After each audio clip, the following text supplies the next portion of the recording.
नमः सर्वेभ्यः।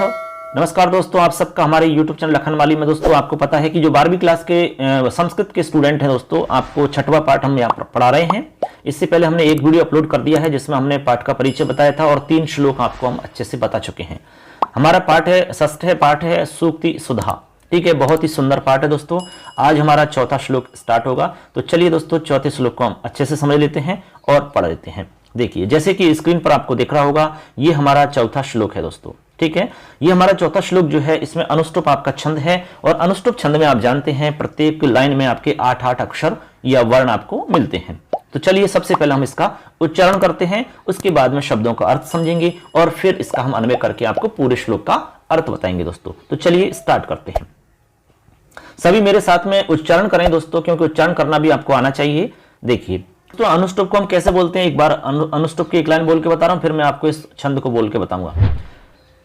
श्लोक षष्ठम गुरुवेयम सर्वत्र लघु पंचमम नालंबते दैष्टिकताम न निषीदति पौरुषे शब्दार्थौ सत कविरे द्वयम विद्वान अपेक्षते।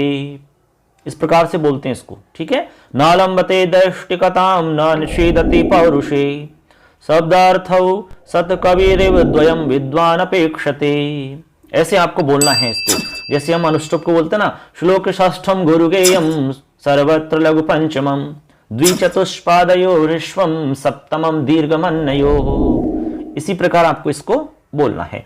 तो अभी हमने उच्चारण करके दिखाया, जैसे कि लिखा हुआ है नालंबते दैष्टिकताम, फिर लिखा है ने, फिर लिखा हुआ है निषीदति पौरुषे। ठीक है, उसके बाद में शब्दार्थौ सत कविरिव, उसके बाद में द्वयम, उसके बाद में विद्वान अपेक्षते। ठीक है, अब देखो यहां पर हम इसके विच्छेद करते हैं। आपको जहां जहां पर विच्छेद हो सकता है उन सभी शब्दों का मैं विच्छेद करके बता रहा हूं दोस्तों। अब हम इसमें जितने भी शब्द हैं उनका विच्छेद करते हैं, उसके बाद में आगे बताएंगे। तो सबसे पहले लिखा हुआ है नालंबते। नालंबते में आपको ने धन आलंबते, ऐसा आपको विच्छेद करना होगा। ने और आलंबते दोनों को हम जोड़ते हैं तो यहां पर आपकी दीर्घ संधि हो जाती है। ठीक है, सवर्ण दीर्घ, अकह सवर्ण दीर्घ से। उसके बाद में लिखा हुआ है दैष्टिकताम। दैष्टिकताम यो कि तो ही रहेगा, इसमें आपको कुछ भी नहीं करना है। ठीक, दैष्टिकताम। उसके बाद में है ने, ये ऐसे रहेगा। फिर है आपका निषीदति। निषीदति आपका ऐसे ही रहना है, इसमें कोई चेंज नहीं करना है आपको, कुछ भी इसमें आपको विच्छेद नहीं करना है। उसके बाद में है पौरुषे। पौरुषे, ठीक है, पौरुषे यो कि तो ही है। इसके बाद में शब्दार्थौ, तो यहां पर शब्दार्थौ जो पद है आपका, यहां होगा शब्द धन अर्थौ।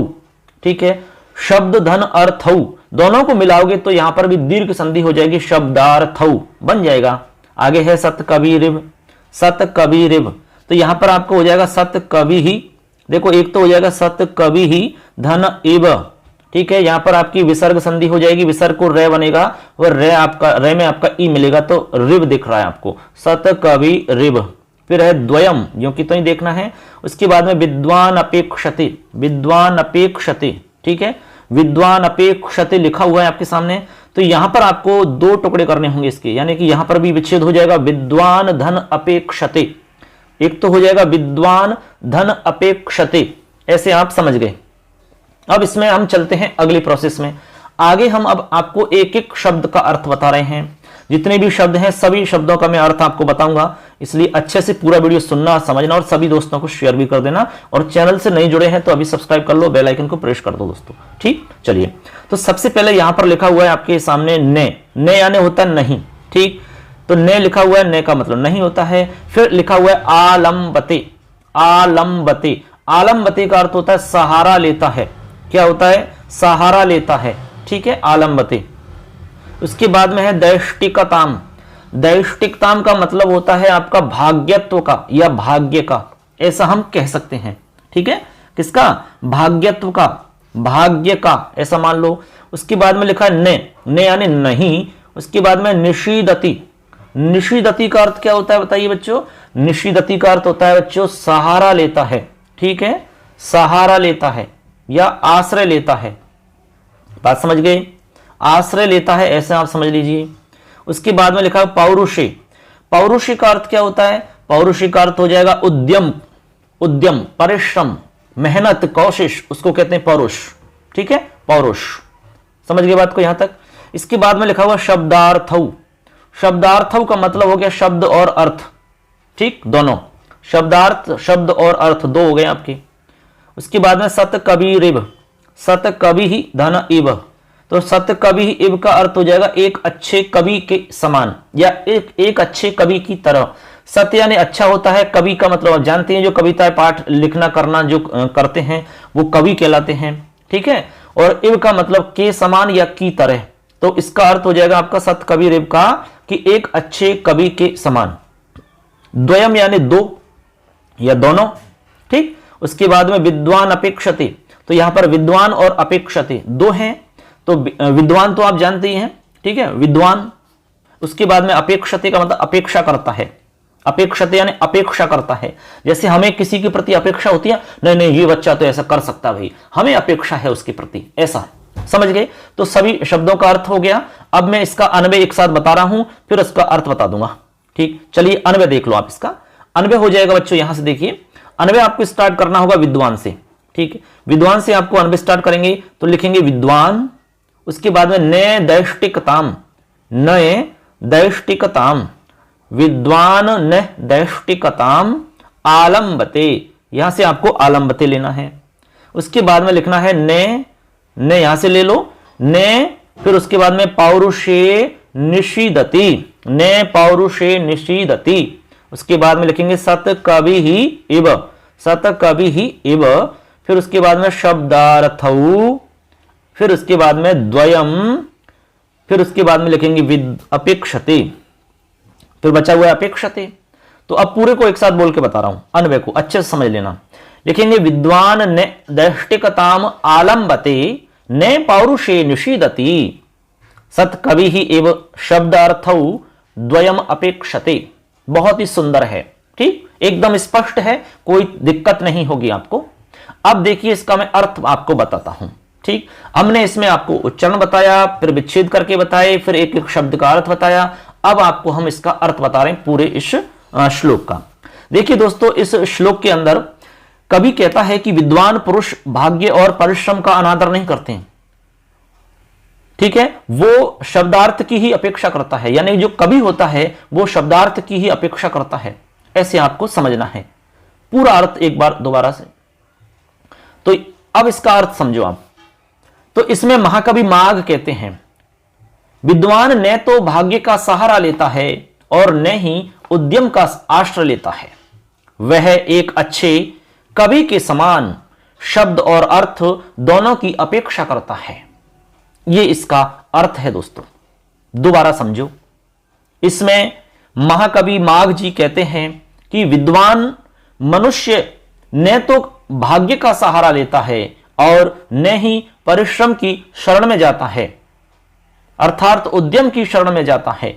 अच्छा कवि तो शब्दार्थ युगल की ही अपेक्षा करता है, यानी कि दोनों की अपेक्षा करता है, एक का नहीं, ठीक, दोनों की अपेक्षा करता है, यानी कि भाग्य और उद्यम दोनों की। जैसे शब्द और अर्थ, एक अच्छा कवि जो होता है वो शब्द और अर्थ दोनों की अपेक्षा करता है, ना कि किसी एक की, ठीक है, एक के बिना अधूरा है मामला, इसलिए दोनों की अपेक्षा करता है। इसलिए कह रहे हैं कि यहां पर भी दोनों की अपेक्षा की यहां पर बात कही जा रही है।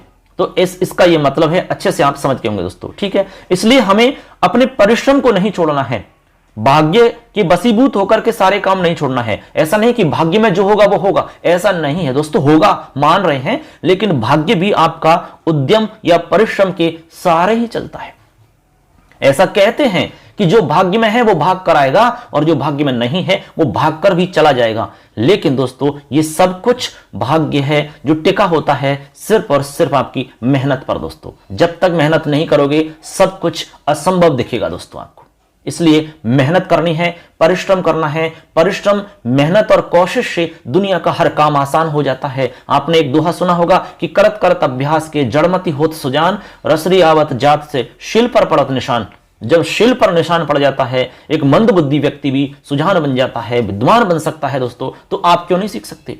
एक बिल्ली सीख सकती है, एक जानवर सीख सकता है। आपने सर्कस में बहुत सारे जानवर देखोगे, मदारी का खेल देखा होगा, वो जैसा कहते हैं वैसा करता है। तो फिर आप क्यों नहीं सीख सकते? परिश्रम का सहारा लीजिए, उद्यम करिए, मेहनत करिए, दुनिया की कोई ताकत आपको नहीं रोक सकेगी।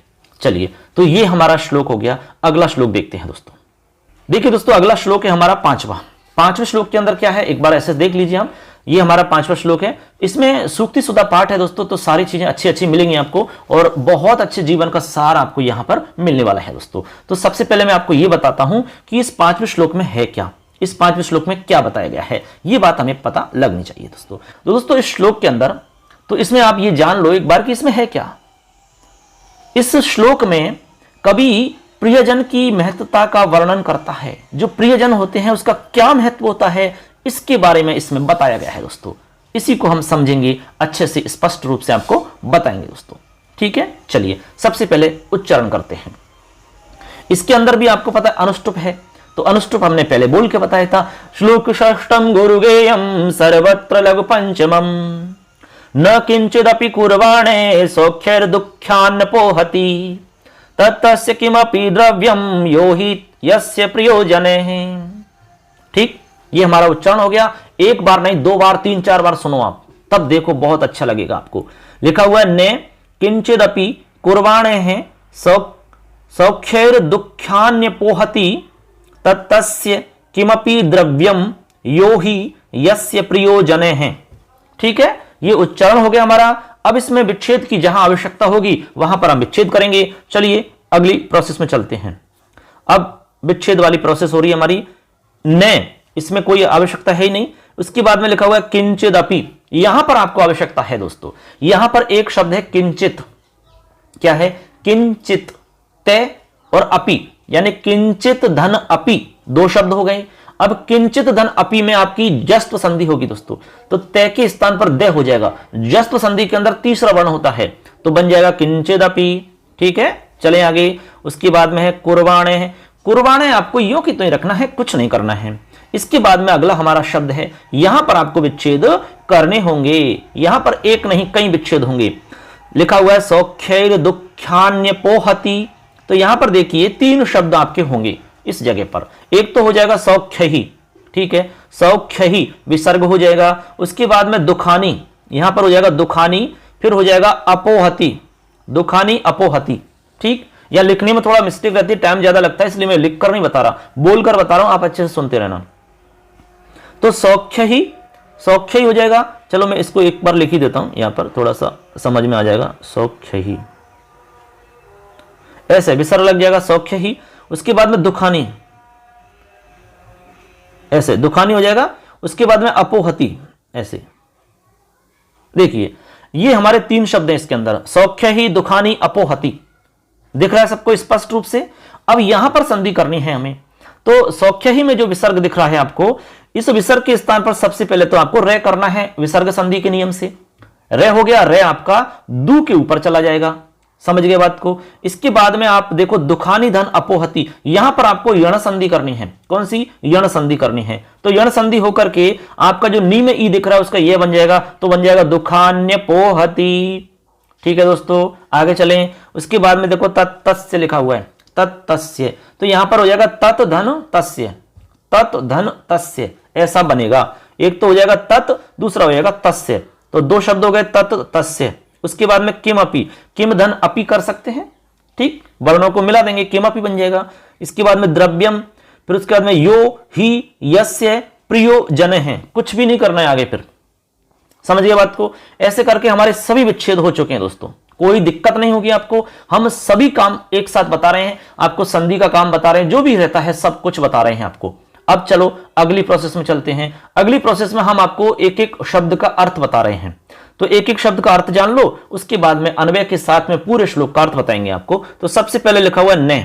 दोस्तों न का अर्थ होता है आपका नहीं, न यानी क्या होता है? नहीं। उसके बाद में लिखा हुआ है किंचित अपि, तो यहां पर 2 शब्द हैं, किंचित और दूसरा है अपि।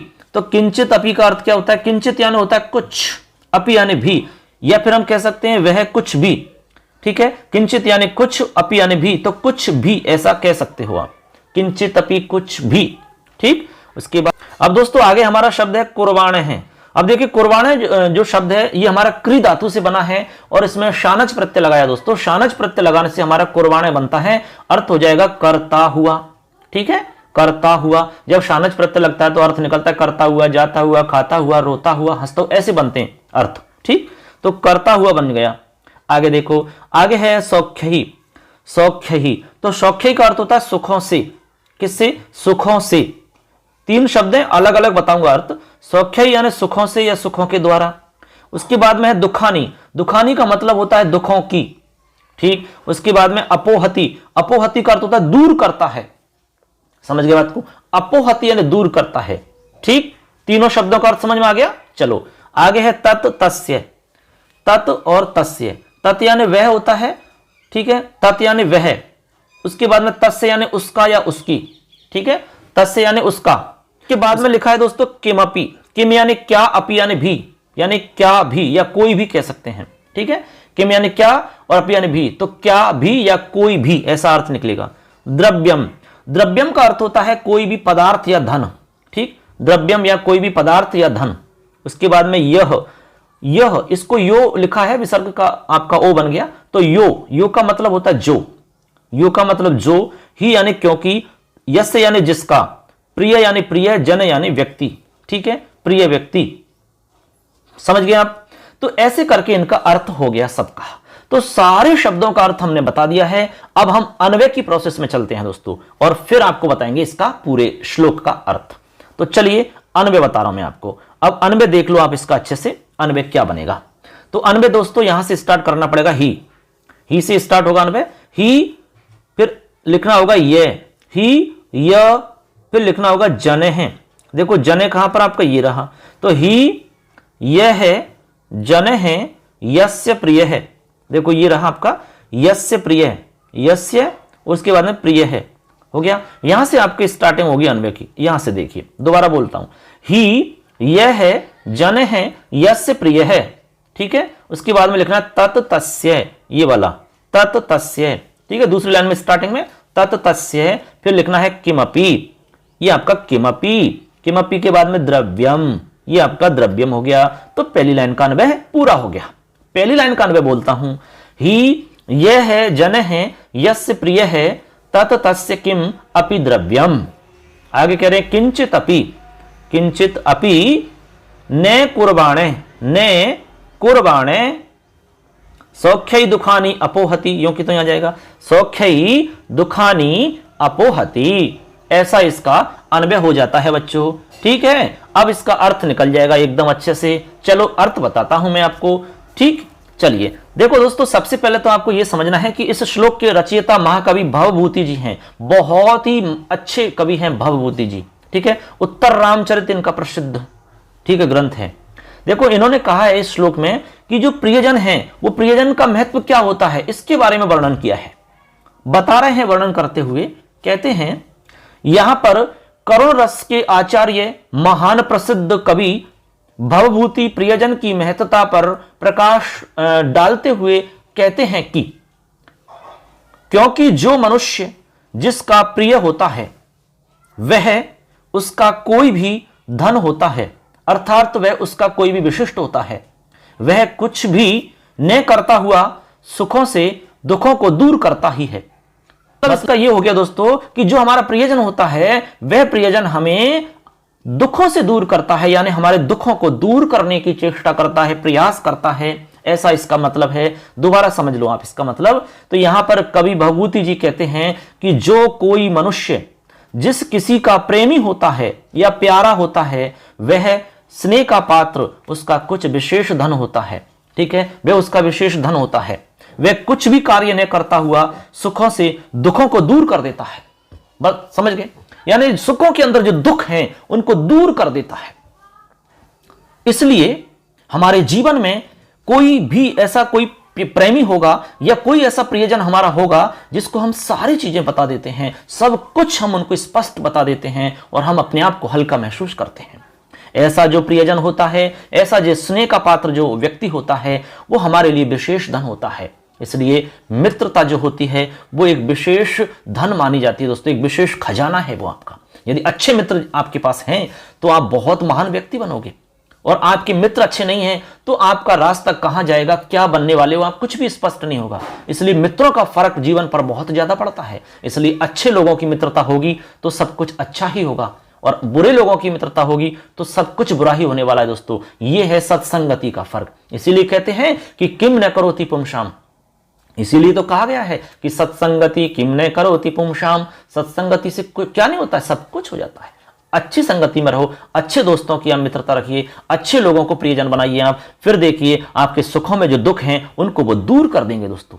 इसलिए उनको विशेष धन कहा गया है। ये है हमारा आज का श्लोक। तो कैसा लगा दोस्तों, जरूर हमें कमेंट करके बताना, ठीक है। आगे चलते हैं अगला श्लोक। अगला श्लोक और भी शानदार है दोस्तों, इससे भी अच्छा श्लोक है वो। चलिए देखते हैं, 6 नंबर का श्लोक है हमारा। देखिए, तो सबसे पहले तो हम श्लोक का क्या उच्चारण करेंगे, तो उच्चारण आप भी किया करो हमारे साथ साथ में, ठीक है। ये हमारा भारवी जी का श्लोक है और बहुत ही प्रसिद्ध श्लोक है दोस्तों। किरातार्जुनीयम ग्रंथ का आपने नाम सुना होगा, उसी ग्रंथ से ये लिया गया है। देखिए 6 नंबर के श्लोक की हम बात कर रहे हैं। तो सबसे पहले श्लोक का उच्चारण करेंगे। इस श्लोक के अंदर आपको हम बता देते हैं वियोगनी छंद है दोस्तों। कौन सा है, वियोगनी छंद है। तो सबसे पहले बोल के बताते हैं। चलिए दोस्तों इसका उच्चारण करते हैं। सहसा विदधीत ने क्रियामविवेक है परमापदाम पदम वृणते ही विमृश्यकारिणम गुणलुब्धाः स्वमेव संपद है। ठीक है, अब देखो हमने बोला, उच्चारण करके बताया, सहसा विदधीत न क्रियामविवेक है परमापदाम पदम वृणते ही विमृश्यकारिणम गुणलुब्धाः स्वमेव संपद है। ठीक है, ये इसका उच्चारण हो जाता है दोस्तों। अब देखिए उच्चारण के बाद में दोस्तों हम आपको इसके जितने भी शब्द हैं उनमें विच्छेद करके देखते हैं। जहां भी आवश्यकता होगी वहां करेंगे। सहसा कोई जरूरत नहीं है। वेदाधीत, वेदाधीत आपको ऐसे कैसे समझना है, ठीक है। उसके बाद में है ने, यो की तो रहेगा क्रियाम अविवेक है, यहां पर आपको विच्छेद करना होगा। तो यहां पर एक तो हो जाएगा हमारा क्रियाम और दूसरा हो जाएगा अविवेक है। तो क्रियाम और अविवेक को जोड़ेंगे तो आपका बन जाएगा क्रियामविवेक है, मविवेक बन जाएगा, ठीक है। इसके बाद में परम आपदाम, तो यहां पर आपको विच्छेद करना होगा परम आपदाम, तो परम धन आपदाम, ठीक है। परम धन आपदाम, परम में आपदाम जोड़ दो, संधि का काम नहीं हो रहा है। इसके बाद में पदम यो कितने रहेगा। इसके बाद में वृणते ही यो कितने रहेगा। फिर है विमृश्यकारिणम, फिर है विमृश्यकारिणम यो कितने रखना है। उसके बाद में गुण लुब्धाः यो ही रहेगा। स्वयं एव, स्वयं धन एव कर सकते हैं, स्वयं कर सकते हैं और एव कर सकते हैं। फिर संपद है यो कितने कर सकते हैं। बहुत ही सुंदर श्लोक है दोस्तों, बहुत अच्छा श्लोक है ये। चलो समझते हैं आगे। तो ये तो हमने आपको बता दिया, इसका अन्वय बता दिया। तो दोस्तों यहां तक हम आपको बता चुके हैं, उच्चारण कैसे करते हैं वो बता दिया। इसके बाद में विच्छेद बता दिए। अब हम आगे चलते हैं इसके शब्दों के अर्थ की तरफ। अब इसके हम जितने भी शब्द हैं उनका अर्थ बता रहे हैं, एक एक शब्द के अर्थ को समझ लीजिए। सबसे पहले यहां पर लिखा हुआ है सहसा। देखिए दोस्तों सहसा का मतलब होता है अचानक, ठीक है। कहते हैं कि सहसा ऐसा हो गया, अचानक ऐसा हो गया, तो सहसा यानी अचानक होता है, ठीक है। अगला शब्द है विदधीत, विदधीत, ठीक है। विदधीत का मतलब होता है करना चाहिए, विदधीत यानी करना चाहिए, ठीक। और ने यानी नहीं, तो अर्थ हो जाएगा ने करना चाहिए यानी नहीं करना चाहिए, ने यानी नहीं, विदधीत यानी करना चाहिए। अब दोस्तों यहां पर देखिए अगला हमारा शब्द है क्रियाम अविवेक है। तो क्रियाम का मतलब काम होता है कोई भी कार्य, क्रियाम, ठीक। क्रिया कहते हैं ना, कोई भी क्रिया करो, काम करो कुछ भी, वो क्रियाम। उसके बाद में अविवेक है। अविवेक का अर्थ होता है आपका बिना सोचे समझे कार्य करना, बिना विवेक के काम करना। इसलिए बिना विवेक के काम नहीं करना चाहिए दोस्तों। कहते हैं कि बिना विचारे जो करे सो पाछे पछताए, काम बिगाड़े आप नो जग में हो तो हंसाए। इसलिए बिना विचारे कोई काम नहीं करना चाहिए, ठीक है। तो अविवेक का मतलब होता है बिना विचारे काम करना। उसके बाद में परम और आपदाम दो शब्द हैं। तो परम का मतलब होता है सबसे बड़ा, बहुत बड़ा, परम, ठीक। और आपदाम का मतलब आपत्तियों का, ठीक है। तो परम यानी बहुत बड़ा और आपदाम यानी आपत्तियों का। पदम, फिर है पदम, पदम का मतलब यहां पर कारण है। पदम यानी कारण, क्या है, कारण। कहते हैं कि भाई ऐसा क्या कारण है, तो पदम यानी कारण होता है। आगे है वृणते, वृणते, तो वृणते का मतलब होता है व्री धातु है, वर्ण करना। तो इसका अर्थ हो जाएगा वर्ण कर लेती है, क्या कर लेती है, वर्ण कर लेती है, ठीक है। उसको ग्रहण कर लेती है या स्वीकार कर लेती है, वर्ण कर लेती है। ही, अब ही का मतलब क्या है, ही का मतलब होता है क्योंकि, ही यानी क्योंकि। आगे लिखा हुआ है विमृश्यकारिणम, विमृश्यकारिणम का अर्थ होता है दोस्तों विचार करके कार्य करने वाले का।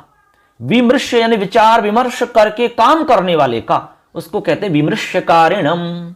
जो बिना मतलब जो विचार विमर्श करके कोई भी काम करता है, यानी कोई भी काम उसको करना है तो पहले सोचता है, विचारता है, अच्छे से सोच समझ के फिर विचार करके काम करता है, उसको कहते हैं विमृश्यकारिणम। आगे लिखा है गुण लुब्धाः, गुण लुब्धाः इसका मतलब होता है गुणों से आकृष्ट हुई, ठीक है, यानी गुणों से प्राप्त हुई। लुब्ध यानी प्राप्त होना, गुण यानी गुण, तो गुणों से प्राप्त हुई, ऐसा भी कह सकते हैं। उसके बाद में स्वयमेव, स्वयमेव यानी अपने आप ही, स्वयं से ही, ठीक है, अपने आप ही, स्वयं ही। समपद है, समपद है, तो समपद का मतलब होता है सुख संपत्तियां, सुख कह सकते हैं या संपत्तियां भी कह सकते हैं, ठीक है, सुख या संपत्तियां कह सकते हैं हम इसको। ऐसे करके हमने सभी शब्दों का अर्थ एकदम स्पष्ट तरीका से समझा दिया आपको, और आशा करते हैं और उम्मीद है और विश्वास है कि आपको समझ में आ रहा होगा। चलिए अब इसका हम अन्वय बताते हैं और फिर आपको इसका पूरे का अर्थ बताता हूं मैं। अन्वय देखो, सबसे पहले तो आप अन्वय हो जाएगा सहसा क्रियाम, देखो यहां से सहसा, उसके बाद में क्रियाम, सहसा क्रियाम ने विदधीत, ठीक है, सहसा क्रियाम ने विदधीत, ही फिर आएगा ही, उसके बाद में अविवेक है आपदाम, अविवेक है आपदाम, परम पदम, परम और पदम, ठीक, ये हमारी पहली लाइन हो गई। उसके बाद में आपको लिखना होगा गुण लुब्धाः समपद है, समपद है विमृश्यकारिणम, विमृश्यकारिणम स्वयं एव वृणते, ऐसा इसका अन्वय है। पूरे अन्वय को एक साथ बोल रहा हूं मैं। सहसा क्रियाम ने विदधीत ही अविवेक है आपदाम परम पदम, गुण लुब्धाः संपद है विमृश्यकारिणम स्वयं एव वृणते, स्वयं एव वृणते, ये हमारा अन्वय है बच्चों। अब अन्वय के बाद में पूरे इस श्लोक का अर्थ समझ लो, अच्छे से सुन लेना ढंग से। चलिए अब मैं इसका अर्थ बता रहा हूं दोस्तों, बहुत अच्छा अर्थ है, बहुत ही सुंदर। तो इस श्लोक के अंदर महाकवि भारवी जी कहते हैं कोई भी कार्य अकस्मात बिना विचारे नहीं करना चाहिए, इसलिए कोई भी काम करो तो सोच विचार करके अच्छे से समझ के साथ में करना चाहिए, यही इसमें बताया गया है। पूरे को समझो। इस श्लोक में महाकवि भारवी जी कहते हैं कि अचानक अर्थात बिना सोचे समझे कार्य नहीं करना चाहिए, क्योंकि बिना सोचे समझे कार्य करना आपत्तियों का सबसे बड़ा कारण होता है। गुणों से आकृष्ट हुई संपत्तियां या सुख विचार करके कार्य करने वाले का अपने आप ही वर्ण कर लेती हैं। समझ गए बात को? यानी गुणों से प्राप्त जो संपत्तियां होती है ना, वो विचार करके जो काम करने वाला व्यक्ति होता है उसका अपने आप ही वर्ण कर लेती हैं, उसका अपने आप ही ग्रहण कर लेती हैं, उसको स्वीकार कर लेती हैं, ऐसा मतलब है इसका। इसलिए यहां पर स्पष्ट कहा गया है बच्चों, जितने भी स्टूडेंट आप सुन रहे हैं, आपको इस बात को अच्छे से समझ लेना है।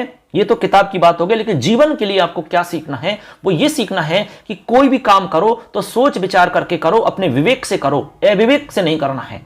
उसका क्या परिणाम होगा, ऐसा करने से क्या हो सकता है, किस पर क्या प्रभाव पड़ेगा, ठीक है, ये सारी चीजें सोच विचार करके ही आपको काम करना चाहिए दोस्तों। क्योंकि जो सोच विचार के काम करता है, गुणों से आकृष्ट संपत्तियां उसका वर्ण कर लेती हैं, ऐसा इसका मतलब है।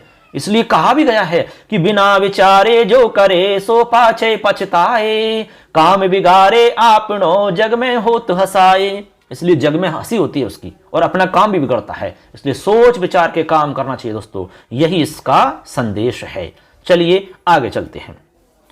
देखिए दोस्तों, हमारा श्लोक है 7वां, ठीक है, 7वां श्लोक है और 7वां श्लोक जो है उपजाति का है। किसका है? उपजाति छंद का है। उपजाति छंद आप जानते होंगे, इंद्र वज्रा और उपेंद्र वज्रा दोनों का मिश्रित रूप होता है, दोनों का मिक्स रहता है इसमें। तो इसको हम पहले उच्चारण करके बता रहे हैं आपको। आप जानते होंगे उपजाति का लक्षण, तो इसका लक्षण तो आप जानते ही हैं, अनंतरोदीरित लक्ष्म भाजौ पादौ यदेयावुपजात यस्ता। चलो इसको पढ़ते हैं। स्वायत्तमेकांत गुणम विधात्रा विनिर्मितं छादनमज्ञतायाः, विशेषतः सर्वविदां समाजे विभूषणं मौनम पंडितानां। ठीक है, ये हमारा उच्चारण हो गया। एक बार पुनः सुन लीजिए। स्वायत्तमेकांत गुणम विधात्रा विनिर्मितं छादनमज्ञतायाः, विशेषतः सर्वविदां समाजे विभूषणं मौनम पंडितानां। बहुत सुंदर श्लोक है दोस्तों, ठीक है। तो ये हमारा उच्चारण वाला, हमारा जो स्टार्टिंग वाला पॉइंट रहता है वो कंप्लीट हो जाता है। तो उच्चारण हमने कर दिया है। अब इसके बाद में हम इसके शब्दों को देखेंगे, जहां पर इसमें आवश्यकता पड़ेगी विच्छेद की वहां हम आपको विच्छेद करके बताएंगे। चलिए दोस्तों, अब आगे की प्रोसेस में चलते हैं, विच्छेद करके देखते हैं, जहां जहां पर आवश्यकता होगी करेंगे। पहला हमारा शब्द है स्वायत्तमेकांत गुणम। तो यहां पर आवश्यकता है आपके लिए, तो यहां पर हमें करना होगा स्वायत्तम, ठीक है, एकांत गुणम। यहां पर आपको दो टुकड़े करने होंगे दोस्तों। कितने? दो। कैसे? देखिए, सबसे पहले तो स्वायत्तम, एक हो जाएगा स्वायत्तम, ठीक। उसके बाद में एकांत गुणम, स्वायत्तम और एकांत गुणम। अब यहां पर संधि का काम नहीं हो रहा है, केवल वर्णों का मेल होगा। स्वायत्तम में आपका ए मिल जाएगा, तो स्वायत्तमेकांत गुणम ऐसा बन जाएगा, ठीक है, कोई दिक्कत नहीं यहां तक। उसके बाद में है विधात्रा, यहां पर आपको कुछ नहीं करना है। उसके बाद में विनिर्मितम, विनिर्मितम में आपको भी कुछ नहीं करना, यहां भी आपको ऐसे ही रखना है, ठीक है, विनिर्मितम। इसके बाद में छादन मज्ञताया, यहां पर आप कर सकते हैं छादन मज्ञताया, यहां आप कर सकते हैं, तो यहां करेंगे छादनम धन अज्ञताया, यहां लिखेंगे छादनम धन अज्ञताया, समझ गए, छादनम धन अज्ञताया, ये हो जाएगा हमारा विच्छेद। आगे है विशेष तय है सर्वविदाम, तो विशेषतः यों की त्यों छोड़ना है, सर्वविदाम। अब सर्वविदाम आपको यों की त्यों रखना है, समाजे यों की त्यों रहेगा, विभूषणम यों की त्यों रहेगा। तो लास्ट हमारा शब्द है, इस लास्ट वाले शब्द का मैं बताता हूं, इसमें आपको दो टुकड़े करने हैं, यानी दो इसमें शब्द अलग अलग होंगे। एक तो हो जाएगा मौनम और हो जाएगा दूसरा ए पंडिता नाम, मौनम ए पंडिता नाम, ऐसा हमारा इसमें विच्छेद हो जाता है। तो आशा करते हैं आपको विच्छेद सब समझ में आ गया होगा अच्छे से। अब हम इसमें एक एक शब्द का अर्थ बताते हैं आपको, ठीक है, विच्छेद के अनुसार ही। सबसे पहले हमने लिखा है इसमें स्वायत्तम एकांत गुणम। देखिए, स्वायत्तम लिखा हुआ है, सबसे पहले स्वायत्तम, तो स्वायत्तम का अर्थ होता है स्वयं के अधीन या अपने अधीन, समझ गए, स्वायत्तम। जैसे कुछ स्वायत्त शासी संस्थाएं होती है ना, अपने अधीन, तो स्वायत्तम का अर्थ होता है बच्चों अपने अधीन, जो अपने अंडर में हो उसको कहते हैं स्वायत्तम, ठीक। उसके बाद में इसी में है एकांत गुणम। एकांत गुणम का मतलब होता है अत्यंत हितकारी, एकांत गुणम यानी अत्यंत हितकारी, बहुत ज्यादा जो हितकारी हो उसको एकांत गुणम कहते हैं। उसके बाद में है विधात्रा। विधात्रा का अर्थ क्या होता है? तो विधात्रा का अर्थ आपको समझ, विधाता यानी कि ब्रह्मा द्वारा, ब्रह्मा जी के द्वारा, विधाता के द्वारा, ठीक। उसके बाद में है विनिर्मितम। विनिर्मितम, विनिर्मितम का मतलब निर्मित करना या बनाया गया, ठीक है, निर्मित किया गया या बनाया गया। उसके बाद में है छादनम अज्ञताया।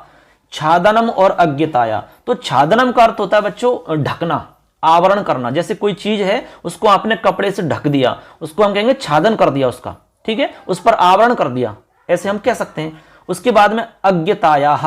अज्ञताया का मतलब मूर्खता होता है, ठीक है, मूर्खता का, क्योंकि यहां पर ज्ञ का अर्थ जानना होता है, ज्ञ में ए लगा तो अलग अर्थ निकलेगा, तो मूर्खता का ऐसा अर्थ निकलेगा। अज्ञताया का अर्थ होता है बच्चों मूर्खता का, ठीक। आगे देखो, आगे लिखा विशेषतः है। विशेषतः का मतलब विशेष रूप से, समझ गए, विशेष रूप से।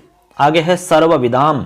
सर्वविदाम का मतलब होता है सर्वज्ञों की, यानी सब जानने वालों की, सर्वज्ञों की, ठीक है, ऐसे। आगे देखो समाजे। समाजे का अर्थ होता है समाज में। आगे है विभूषणम। विभूषणम, तो विभूषणम का अर्थ होता है विशेष रूप से जो आभूषण है, यानी विशेष आभूषण। आभूषण आप जानते हैं, विशेष आभूषण। उसके बाद में मौनम। मौनम का मतलब मौन रहना, चुप रहना। और ए पंडिता नाम। ए पंडिता नाम का मतलब क्या होता है? ए पंडिता नाम का मतलब होता है मूर्खों की या मूर्खों का, ठीक है, मूर्खों की या मूर्खों का, ऐसा इसका अर्थ है। बहुत सुंदर श्लोक है दोस्तों। अब इसका अन्वय समझ लो, उसके बाद में अर्थ समझ लेना, ठीक है। एक एक शब्द का अर्थ तो आप समझ ही गए, अब अन्वय बता देता हूं मैं आपको, उसके बाद में अर्थ इसका जान लेना। सबसे पहले अन्वय स्टार्ट होगा आपका विधात्रा विशेषतः है, यहां से लिखना होगा विधात्रा विशेषतः सर्वविदाम समाजे, तो यहां पर हो गया आपका सर्वविदाम समाजे, ठीक है। उसके बाद में ए पंडिता नाम, यहां से लिखेंगे। उसके बाद में अज्ञताया, यहां से लिख दिया। उसके बाद में लिखना होगा छादनम, ठीक है। उसके बाद में स्वायत्तम, देखो यहां पे आपका स्वायत्तम लिख देंगे स्टार्टिंग से ही। उसके बाद में एकांत गुणम, यो कितनी आ जाएगा। उसके बाद में मौनम विभूषणम, मौनम और विभूषणम। उसके बाद में विनिर्मितम, ऐसे करके अन्वय हो जाता है। अन्वय को पूरे को बोल के बता रहा हूं, अच्छे से समझ लेना, सुन लेना। अन्वय हो जाएगा, विधात्रा विशेषते है सर्वविदाम समाजे अपंडितानाम अज्ञतायाः छादनम स्वायत्तम एकांत गुणम मौनम विभूषणम विनिर्मितम। ऐसा इसका अन्वय है। ठीक, अब अन्वय आप समझ गए, विच्छेद आप समझ गए, उच्चारण आप समझ गए, अब इसका अर्थ समझो। बहुत सुंदर श्लोक है दोस्तों। चलिए अर्थ बता रहा हूं मैं इसका, पूरे श्लोक का बहुत अच्छे से आपको समझ में आ जाएगा। तो दोस्तों सबसे पहले तो मैं आपको बता देता हूं कि इस श्लोक के अंदर कवि मौन का महत्व प्रतिपादित कर रहे हैं, यानी मौन रहने का महत्व बता रहे हैं। मौन रहना, चुप रहना कितना महत्वकारी होता है, कितना हितकारी है आपके लिए, उसका महत्व यहां पर प्रतिपादित किया जा रहा है। तो दोस्तों यहां पर आपको यह बता देता हूं कि इस श्लोक के जो रचयिता हैं वो हैं नीतिकार कविवर भर्तृहरि जी। ठीक है, इन्होंने आपको पता है कि शतक त्रयम यानी 3 शतक लिखे हैं। नीति शतक आपका प्रसिद्ध ग्रंथ है। अब देखो इसका अर्थ बता रहा हूं मैं। इस श्लोक में महाकवि कविवर भर्तृहरि जी कहते हैं कि ब्रह्मा द्वारा विशेष रूप से पंडितों की सभा में अर्थात सर्वज्ञों की सभा में मूर्खों की मूर्खता का आवरण स्वयं के अधीन अत्यंत हितकारी मौनालंबन को अर्थात चुप रहने को विशेष आभूषण बनाया गया है, अर्थात उसको विशेष आभूषण बताया गया है। दोबारा समझो, इसका अर्थ है दोस्तों, यहां पर कवि कहते हैं कि ब्रह्मा जी द्वारा विशेष रूप से सब कुछ जानने वालों के समाज में मूर्खों की मूर्खता का आवरण, ठीक है, जो मूर्ख लोग हैं उनकी मूर्खता का आवरण यानी उसको ढकने के लिए मूर्खों की मूर्खता का आवरण स्वयं के अधीन अत्यंत हितकर गुण बताया गया है कि चुप रहने का भाव ही अज्ञानियों का आभूषण है। यानी चुप रहने का भाव, यदि कोई चुप रह रहा है तो यही भाव, चुप रहने का भाव ही अज्ञानियों के लिए आभूषण है। इसीलिए कहते हैं कि जो अपंडित हैं उनके लिए सबसे बड़ा आभूषण मौन रहना है। विभूषणम मौनम अपंडितानाम। ठीक है, ऐसे तो आप अर्थ समझ गए होंगे। इसलिए इसमें यह कहा गया है कि भाई जो अज्ञानी लोग हैं और जहां पर विद्वान लोग बैठे हुए हैं उस जगह पर आपको चुप रहना ही ठीक रहता है, यही सबसे बड़ा आभूषण है। इसी के बारे में यहां पर बताया गया है। आशा करते हैं ये बात आपको अच्छे से समझ में आ गई होगी दोस्तों। चलिए आज इस वीडियो में हमारे लिए इतना ही पर्याप्त रहेगा दोस्तों। फिर वीडियो थोड़ा लंबा हो जाता है तो थोड़ी दिक्कत आती है। अब जो बचे हुए हमारे शेष श्लोक हैं उनको मैं लास्ट वीडियो में पूरे एक साथ बता दूंगा। तो आशा करते हैं आपने अच्छे सुना होगा, ईमानदारी से देखा होगा दोस्तों, आपको अच्छा लगा होगा। तो वीडियो कैसा लगा हमें जरूर कमेंट करके बताना दोस्तों, और अपने दोस्तों को सबको शेयर करना। और चैनल अब तक सब्सक्राइब नहीं किया तो दोस्तों चैनल को सब्सक्राइब कर लो, क्योंकि इस पर सारी जानकारी मिलेगी, सारा कंप्लीट कोर्स करवाया जाएगा और बहुत जल्द PDF नोट्स भी मिलेंगे दोस्तों। धन्यवाद दोस्तों। जय तु भारतम, जय तु संस्कृतम।